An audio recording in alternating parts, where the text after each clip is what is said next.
नमस्कार दोस्तों, welcome to money matters. I hope you guys are doing great. दोस्तों, इस वीडियो में हम लोग बात करने वाले हैं स्नोमैन लॉजिस्टिक्स के बारे में। काफी सारे लोगों के मेरे पास क्वेश्चन आते हैं स्टॉक्स रिलेटेड, तो मेरे को लगा इसके बारे में एक अपडेट वीडियो बना देना चाहिए ताकि आपको सारी डिटेल अच्छे से पता पड़ जाए। तो इस वीडियो में सबसे पहले हम लोग बात करेंगे कंपनी बिजनेस क्या करती है, कैसे पैसा कमाती है, क्या बिजनेस स्प्रेड है, कौन से कंपनी के इंपॉर्टेंट क्लाइंट्स हैं। उसके बाद कंपनी का फंडामेंटल एनालिसिस करेंगे, प्रॉफिट एंड लॉस स्टेटमेंट देखेंगे, बैलेंस शीट देखेंगे, कैश फ्लो स्टेटमेंट देखेंगे, इन बिटवीन द लाइंस पढ़ने की कोशिश करेंगे, लेटेस्ट क्वार्टरली रिजल्ट्स की भी चर्चा करेंगे ताकि हमें पता पड़ जाए कंपनी कितना एफिशिएंटली ऑपरेट करती है। उसके बाद इसका टेक्निकल एनालिसिस मैंने किया है, तो क्या इंपॉर्टेंट लेवल्स हैं उसके बारे में भी डिस्कस कर लेंगे और पता पड़ जाएगा कि क्या स्टॉक में फ्यूचर में पॉसिबिलिटीज बन रही है। तो काफी कुछ इस वीडियो में आपको जानने को मिलेगा, लेकिन उससे पहले अगर आप इस चैनल पे नए हैं, I will really appreciate if you subscribe the channel and please hit the bell icon so that you will get notification whenever I upload a video. तो चलिए वीडियो शुरू करते हैं।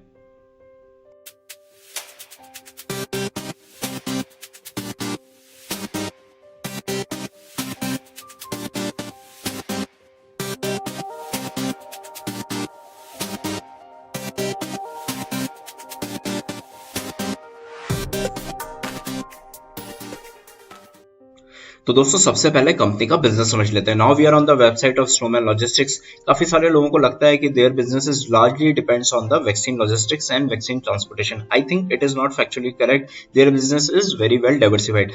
अब कंपनी का बिजनेस मॉडल समझ लेते हैं। This is a very good representation of company's business. तो देखिए, देयर इज अ सोर्स आप समझ लीजिए। There is a ice cream factory जो काफी सारा प्रोडक्ट बना रही है, काफी ज्यादा आइसक्रीम बना रही है, तो डायरेक्टली मार्केट में ट्रांसफर नहीं कर सकती क्योंकि मार्केट में तो तभी जाएगी जब डिमांड आएगा। तो सोर्स से उसको एक मदर वेयर हाउस चाहिए जो भी टेम्परेचर कंट्रोल होना चाहिए ताकि आइसक्रीम यहाँ पिघले नहीं। तो Snowman Logistics is providing warehouse which are temperature control. तो यहाँ से स्नो लाइन की मदद से सारा प्रोडक्ट यहाँ वेयर हाउस में आ जाएगा। जब भी मार्केट में रिक्वायरमेंट आएगा आइसक्रीम का, तो स्नोमैन को वो लोग कॉन्टेक्ट करेंगे और स्नोमैन स्नोरिज की हेल्प से मार्केट में आइसक्रीम पहुंचा देगा। तो business model is very impressive.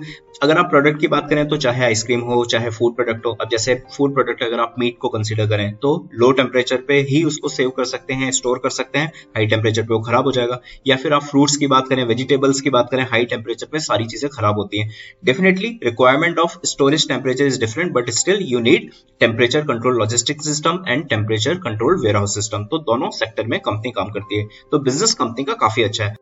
अब अगर कंपनी के नेटवर्क के बारे में बात की जाए तो it is very good. 15 cities में कंपनी के वेयर हाउस है। They are having total 35 warehouse. अगर पैलेट कैपेसिटी की बात करें तो 1 लाख से ज्यादा है। 500 से ज्यादा सिटीज को कवर किया हुआ है और अभी भी 2 वेयर हाउस अंडर कंस्ट्रक्शन है। यह हमें बताता है कि कंपनी का बिजनेस बढ़ रहा है, इसीलिए उनको और वेयर हाउस बनाने की जरूरत पड़ रही है। दोस्तों, अगर क्लाइंट्स की बात करें तो ऑलमोस्ट सारे बिजनेसेस को कंपनी ने टच किया हुआ है। Abbott India, Amazon, Amul, Jubilant FoodWorks, Kellogg's, Coca Cola, Cafe Coffee Day, Baskin Robbins, Parag, Pizza Hut, Sodexo, Subway, Walmart. तो आप देख सकते हैं काफी अच्छे क्लाइंट्स हैं कंपनी के। और ये जितने भी क्लाइंट हैं, इसका मतलब ये नहीं है कि पर्टिकुलर किसी सीजन में ही इनको बिजनेस मिलेगा, किसी सीजन में इनको बिजनेस नहीं मिलेगा। पूरे साल में 12 मंथ्स इन सभी लोगों का बिजनेस होता है। तो इस हिसाब से आप देख सकते हैं कि कंपनी का बिजनेस काफी अच्छा है और ये बिजनेस मॉडल फ्यूचर में और ज्यादा अच्छा इसलिए काम कर सकता है क्योंकि रिलायंस जैसी बड़ी कंपनी अभी रिटेल में आ गई है। भविष्य में हाइपर मार्केट कल्चर बढ़ेगा, तो हाइपर मार्केट की जब संख्या बढ़ेगी तो उनको जो कंपनी मटेरियल सप्लाई करती है, आप देख सकते हैं हाइपर मार्केट में फ्रोजन फूड हमें मिलता है, फ्रूट्स मिलते हैं, वेजिटेबल्स मिलती हैं। इन सबको शिफ्ट करने के लिए, इन सबको सप्लाई करने के लिए लॉजिस्टिक्स की जरूरत है। तो स्नोमैन जैसी कंपनीज को भविष्य में अच्छा बिजनेस मिल सकता है। तो I think this is a positive thing about this company. अब अगर कंपनी के प्रोडक्ट ब्रेकअप की बात करें तो आप देख सकते हैं वेयर हाउसिंग सर्विसेज में है 63%, ट्रांसपोर्टेशन सर्विसेज में है 35% एंड कंसाइनमेंट एजेंसी सर्विसेज 2%। और अगर लोकेशन की बात करेंगे तो 100% कंपनी ऑपरेट करती है इंडिया में। दोस्तों, अब कंपनी के फंडामेंटल्स एनालाइज कर लेते हैं। काफी इंटरेस्टिंग होने वाला है, काफी इंपॉर्टेंट होने वाला है ये part learning point of view से, सो प्लीज ध्यान से सुनिएगा। अगर मार्केट कैप की बात करें तो आप देख सकते हैं 891 करोड़ का मार्केट कैप है। स्टॉक के पी में यहाँ कोई वैल्यू नहीं दी हुई क्योंकि अगर आप प्रॉफिट एंड लॉस स्टेटमेंट पे जाएंगे तो आप देख सकते हैं मार्च 2020 में company net profit is negative, मतलब कंपनी लॉस में थी। That's why there is no value. उसके अलावा अगर रिटर्न ऑन इक्विटी की बात करेंगे तो ये भी नेगेटिव है क्योंकि नेट प्रॉफिट नेगेटिव है।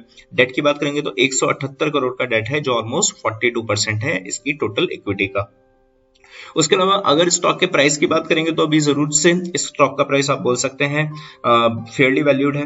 इस पिक्चर में आप देख सकते हैं जो ग्रीन जोन है इट इज अंडर वैल्यूड, जो येलो जोन है it is just about right और रेड जोन है ओवर वैल्यूड का। तो अभी जो स्टॉक का प्राइस है वो येलो जोन में आ रहा है। सो it is just right. So stock is currently Fairlie valued. अगर डिविडेंड यील्ड की बात करें तो आप देख सकते हैं इट इज जीरो, कंपनी कोई भी डिविडेंड नहीं देती है। दोस्तों अगर फाइनेंशियल रेशियोज की बात करें तो आप देख सकते हैं पिछले 3 सालों में जरूर कंपनी की सेल्स इंप्रूव हुई है, ये अच्छी बात है। 5 साल का एवरेज है 3.43। प्रॉफिट ग्रोथ कंटिन्यूसली कम हो रही है, 5 साल का एवरेज नेगेटिव है। रिटर्न ऑन इक्विटी भी 5 साल का नेगेटिव है और लास्ट 1 ईयर का -3.5% भी है already seen. Return on capital employed की बात करेंगे तो पिछले 2 सालों में आप कह सकते हैं ड्रॉप हुई है, उससे पहले बढ़ रही थी। 5 साल का एवरेज है 2.23। तो ग्रोथ के हिसाब से we are not seeing any growth और any good growth in this company. हमारा जो भी कंपनी ग्रो करता है उसका क्राइटेरिया है एटलीस्ट 5 साल का एवरेज 20% होना चाहिए। यहाँ रिटर्न ऑन इक्विटी हमारा आ रहा है 0.32% and return on capital employed is 2.23। दोस्तों अब कंपनी के क्वार्टरली रिजल्ट्स एनालाइज कर लेते हैं। तो यहाँ हम लोग पिछले 3 क्वार्टर की बात करेंगे तो तीनों क्वार्टर में आप देख सकते हैं सेल्स इंप्रूव हुई है, सो काफी अच्छी बात है। अब अगर सेल्स बढ़ी है तो ऑपरेटिंग प्रॉफिट तीनों क्वार्टर में बढ़ना चाहिए था, लेकिन आप देख सकते हैं सितंबर के क्वार्टर में 14.93 है, घट गया है जून के क्वार्टर से। क्यों? क्योंकि आप देखिए एक्सपेंसेस काफी बढ़े हैं। अगर हम लोग सेल्स की बात करें तो 55 से 57.69 हुई है, तो आप कह सकते हैं मोटा मोटा 2.5 करोड़ के आसपास। लेकिन अगर एक्सपेंसेस की बात करेंगे 38.35 से हो गए हैं 42.76, मतलब 4 करोड़ से भी ज्यादा। तो एक्सपेंसेस ज्यादा बढ़े हैं, इसलिए आपको यहाँ ऑपरेटिंग प्रॉफिट कम होता हुआ दिखाई दे रहा है। लेकिन दिसंबर में दोबारा कंपनी ने इंप्रूवमेंट दिखाया, 16.51 का ऑपरेटिंग प्रॉफिट है। लेकिन नेट प्रॉफिट काफी कम है। देखिए ऑपरेटिंग प्रॉफिट मार्जिन काफी अच्छा है कंपनी का 30%, 25, 27, लेकिन नेट प्रॉफिट काफी कम है। क्यों? क्योंकि most of the profit is been eaten by its depreciation काफी ज्यादा है। कंपनी काफी ज्यादा व्हीकल्स खरीदते हैं, वेयर हाउस है उसका भी मेंटेनेंस होता है, तो डेप्रिसिएशन की कॉस्ट ज्यादा है। मेरे हिसाब से अगर कंपनी को फ्यूचर में अपनी प्रॉफिटेबिलिटी इंक्रीज करनी है तो डेप्रिसिएशन कंट्रोल करना होगा, because you can clearly see here that depreciation is eating most of the profit. और ये चीज हमें ईयर टू ईयर रिजल्ट्स में भी आसानी से दिखती है। देखिए 2018, 2019, 2020 की बात की जाए तो कंटिन्यूअसली कंपनी की सेल्स बढ़ रही है, बहुत अच्छी बात है। और कंपनी का ऑपरेटिंग प्रॉफिट भी आप देख सकते हैं कंटिन्यूअसली बढ़ रहा है। अगर ट्रेलिंग 12 मंथ की डेटा की बात की जाए तो 64 करोड़ है।